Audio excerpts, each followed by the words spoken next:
L'Organisation mondiale des Juifs originaires des pays arabes s'est réunie lundi 22 octobre à Jérusalem. C'était l'occasion pour InfoLive TV de faire le point sur le destin souvent dramatique de ces Juifs qui ont dû quitter leur pays. L'objectif de cette rencontre ambitionne de transmettre l'histoire mal connue de l'expulsion des Juifs originaires des pays arabes et de leur sort de réfugiés. Le but est également de lutter contre un certain révisionnisme arabe et de réhabiliter une vérité historique. Enfin, de demander réparation du drame subi par les communautés juives par des compensations pour les biens privés ou communautaires abandonnés, confisqués, expropriés ou volés.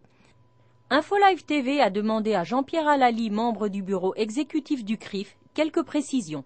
Le fait que des centaines de milliers de Juifs ont quitté, il y a déjà un certain temps, les pays arabo-musulmans dans des conditions très souvent dramatiques et qui sont ignorées.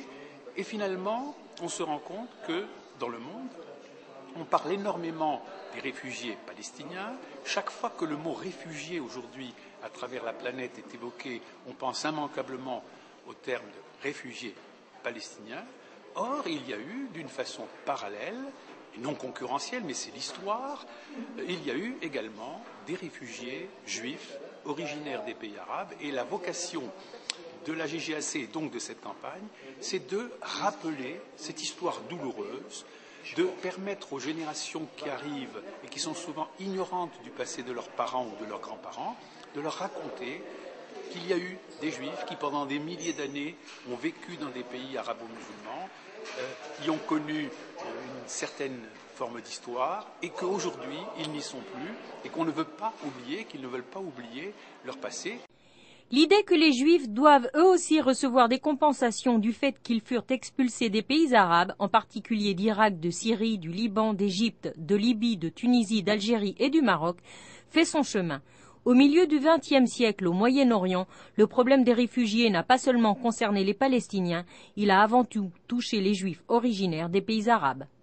InfoLive TV a également demandé à Jean-Claude Nidam, directeur du département de l'aide judiciaire internationale et responsable du département du droit des Juifs originaires des pays arabes, quelle était précisément sa mission. C'est d'abord de documenter un exode, je dirais, massif d'une population d'environ 1 million de Juifs qui vivaient dans les pays arabes.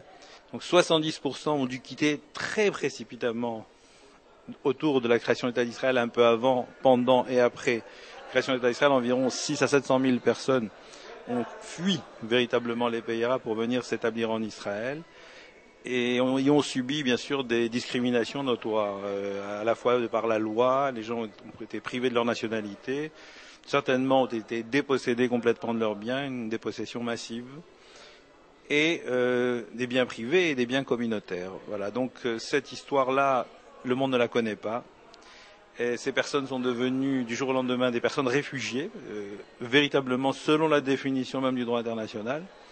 Très vite, en 1945, 46, 47, 48, 49, des pogroms sanglants ont éclaté à Aden, à Alep, à Bagdad, au Maroc aussi, à Oujda, où des dizaines et des centaines de personnes, de juifs ont été tués, où des quartiers juifs ont été pillés et massacrés, où les juifs ne pouvaient plus rester. Et donc, en fait, sont devenus de facto des réfugiés, et heureusement que l'État d'Israël a été là pour les recevoir et pour les réhabiliter, et pour en faire des citoyens. Pourquoi avoir attendu 60 ans ? Pourquoi avoir attendu 60 ans ? Parce qu'au début, l'État d'Israël était trop préoccupé par le fait de devoir intégrer toutes ces populations immédiatement. Et notre but, c'était pas de faire de la politique et de faire de l'histoire, c'était de vivre l'histoire et d'empêcher qu'elle se désagrège pour les Juifs qui étaient en péril et en danger. Aujourd'hui, comme partout d'ailleurs, même pour les Juifs d'Europe, ça a pris un certain temps.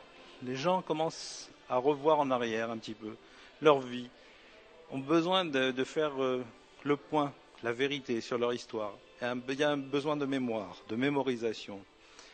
L'homme est un être avec ses racines, avec ses origines, ses souches. Et aujourd'hui, les gens veulent savoir qu'est-ce qui s'est passé. 27 siècles d'histoire juive, on a envie de savoir. C'était une histoire qui a apporté énormément à ces pays dans tous les domaines. Cette histoire, on ne l'a pas suffisamment racontée. Le but, c'est de la raconter. Aucun accord politique au Moyen-Orient ne pourra ignorer les 850 000 juifs qui vivaient dans les pays arabes et dont la plupart furent expulsés sans leurs biens suite à la création de l'État d'Israël en 1948. 60 ans plus tard, le devoir de mémoire incombe à la communauté internationale tout entière pour la réhabilitation de cette vérité historique.